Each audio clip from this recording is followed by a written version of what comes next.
जय माता दी। आप सभी को आने वाली शीतलाष्टमी की हार्दिक हार्दिक शुभकामनाएं। फ्रेंड्स, हर साल चैत्र मास के कृष्ण पक्ष की अष्टमी तिथि को शीतलाष्टमी का पर्व मनाया जाता है, जिसे बसोड़ा भी कहते हैं।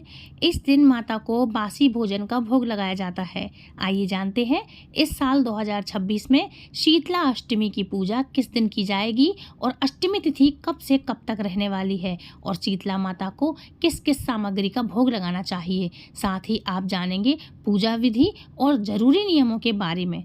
कुछ जगह पर शीतलाष्टमी को बसोड़ी या बूढ़ी बसोड़ी के नाम से भी जाना जाता है या बसोड़ा पूजा के नाम से भी जाना जाता है, माना जाता है। और इस दिन शीतला माता की पूजा करते हुए माता रानी को एक दिन पहले बनाए गए ठंडे और बासी पकवान का भोग लगाया जाता है। अर्थात आप अच्छा ताज़ा ताज़ा भोजन तो बनाएंगे, लेकिन एक दिन पहले बनाएंगे तो दूसरे दिन बासा हो जाएगा और ठंडा हो जाएगा, तो उस पकवान का हमको माता शीतला को भोग लगाना होता है। अष्टमी तिथि के दिन भक्त सुबह ठंडे जल से स्नान करके शीतला माता की पूजा करते हैं और मान्यता ऐसी है कि इस दिन शीतला माता की पूजा करने से शीतला माता को माता शीतला की कृपा से संतान और परिवार को बीमारियों से मुक्ति मिलती है।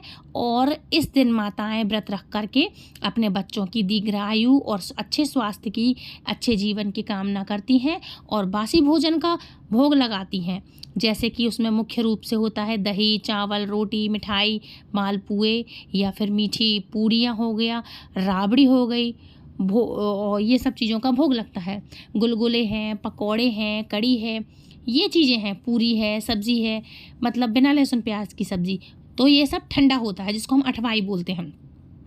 शीतला माता को लगाया जाता है इन सब चीज़ों का भोग। और माता शीतला की पूजा में ठंडा दीपक रखा जाता है, यानी दीपक को बिना जलाए हुए, दीपक में बाती होगी, घी होगा, लेकिन उसको जलाया नहीं जाएगा, क्योंकि माँ का नाम है क्या, शीतला। शीतला मीन्स ठंडक देने वाली। अर्थात इनकी पूजा में कहीं भी किसी भी प्रकार से किसी भी तरह की कोई आग का इस्तेमाल नहीं किया जाता। धूप बत्ती नहीं लगती है, ना ही दिया में कोई, ना ही वो धूप बत्ती लगती है, ना अगरबत्ती लगती है।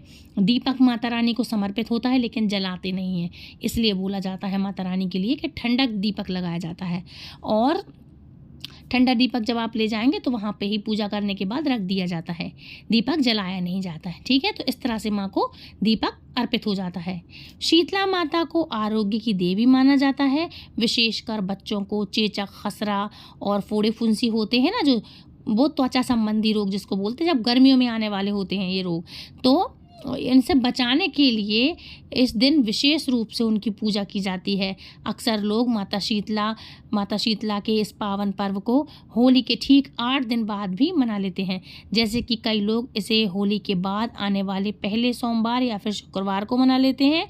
यानी कि शीतला माता की पूजा केवल चैत्र मास के कृष्ण पक्ष की अष्टमी और सप्तमी, ये दोनों दिन मनाया जाता है, मतलब 7 है और 8 है, इसलिए बोलते शीतला सप्तमी या शीतला अष्टमी।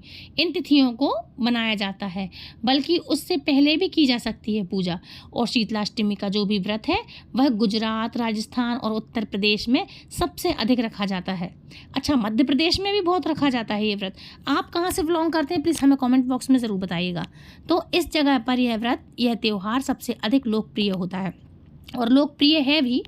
तो कुछ जगह पर शीतला सप्तमी के दिन भी मुख्य पूजा पाठ की जाती है और अष्टमी को भी, लेकिन जो लोग अष्टमी के दिन शीतला माता की पूजा करते हैं वे सप्तमी तिथि को शाम के समय ही भोग पकवान बना करके तैयार कर ले। और इस बार सप्तमी तिथि 10 मार्च दिन मंगलवार को दिन पड़ रही है। चैत्र मास की कृष्ण पक्ष की अष्टमी तिथि की शुरुआत होगी 11 मार्च दिन बुधवार को 1:55 से, और देखा जाए तो यह मंगलवार की मुख्य रात्रि का समय होगा। और यानी कि मंगलवार को रात को 12 बजे के बाद से तिथि प्रारंभ होगी। बुधवार को पूरा दिन अष्टमी तिथि रहेगी और अगले दिन 12 मार्च गुरुवार को सुबह 4:19 पर अष्टमी तिथि का समापन होगा।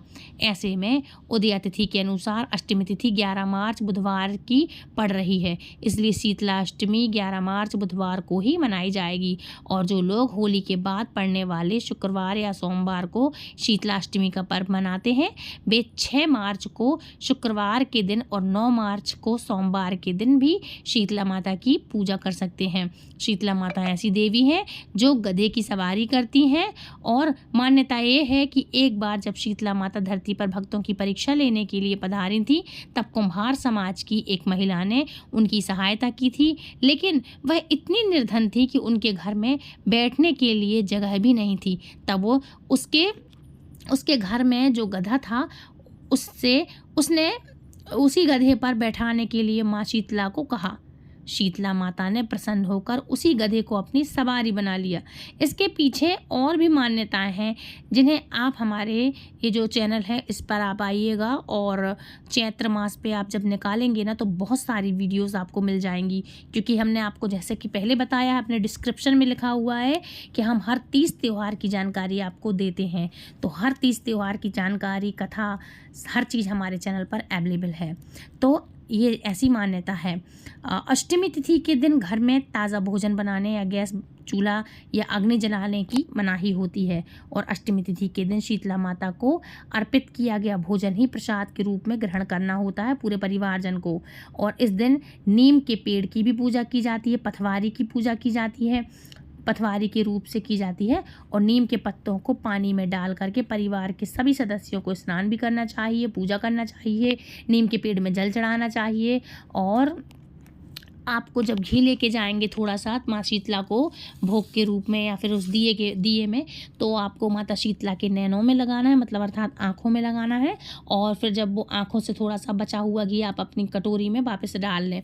आके आप सभी सदस्यों के साथ, जब वो सदस्य रहेंगे आपके घर के जितने भी, वो सभी के लिए आप आँखों में लगाइएगा। इससे आपकी आँखों की रोशनी बहुत तेज़ होती है।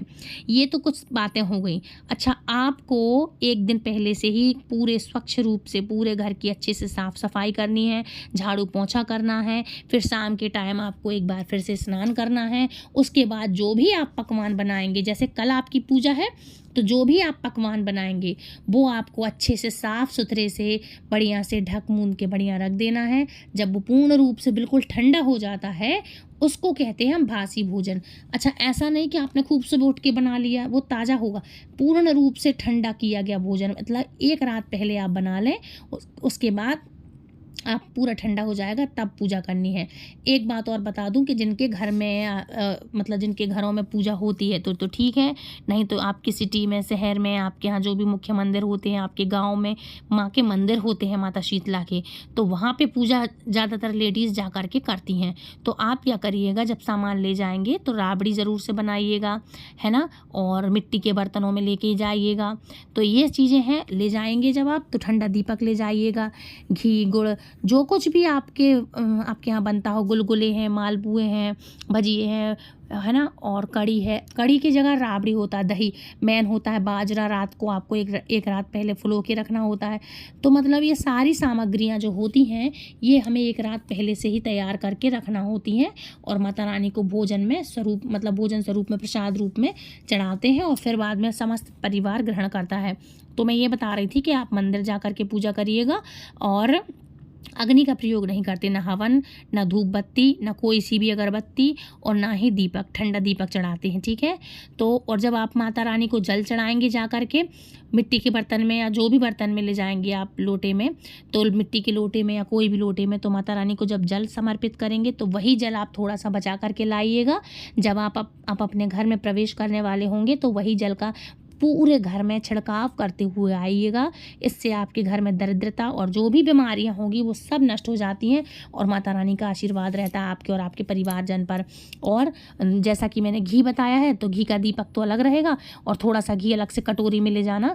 वो माता रानी के मंदिर जाएंगे जब आप, तो मंदिर में या घर में वो आप क्या करिएगा, माता रानी को उस घी में आप उनको काजल जैसे लगाते हैं ना, वैसे काजल लगाइएगा, और वही घी लेके आइएगा। तो पूरे घर परिवार में सभी लोग काजल की तरह उस घी को लगाना। उससे आँखों की जोत बहुत तेज होती है, आँखों में कोई भी प्रकार की बीमारी नहीं होती है, आँखों की रोशनी बढ़ती है ना।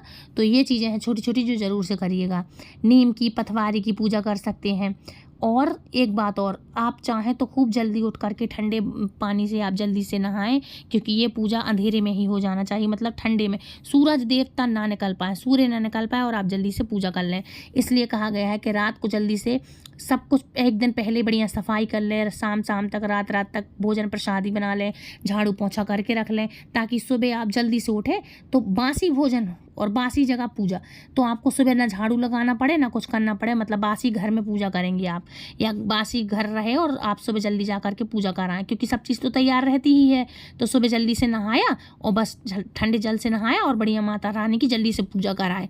अच्छा, जो लोग चाय कॉफ़ी वाले हैं, कहते सिर ना चढ़ जाए हमारा, सिर ना दुखने लगे, इसलिए आप जल्दी से उठिएगा और सूर्य देव ना निकल पाएँ और माता शीतला की पूजा करके आइएगा। उसके बाद प्रसाद रूप में कुछ ग्रहण कर लेना। फिर भले ही आप दिन में कभी भी चूल्हा जलाएं, गैस जलाएं, चाय है, कॉफ़ी है, गर्म पानी पीते हैं काफ़ी सारे लोग, तो फिर ये सब चीज़ें पी सकते हैं। लेकिन अगर पॉसिबल हो तो आप ऐसा करिएगा, जहाँ तक हो सके तो गैस ना जलाइएगा। आप जल्दी से माता रानी की पूजा कर लें, उसके बाद आप कुछ भी खा पी सकते हैं, गैस जला सकते हैं, फिर कोई मना ही नहीं है।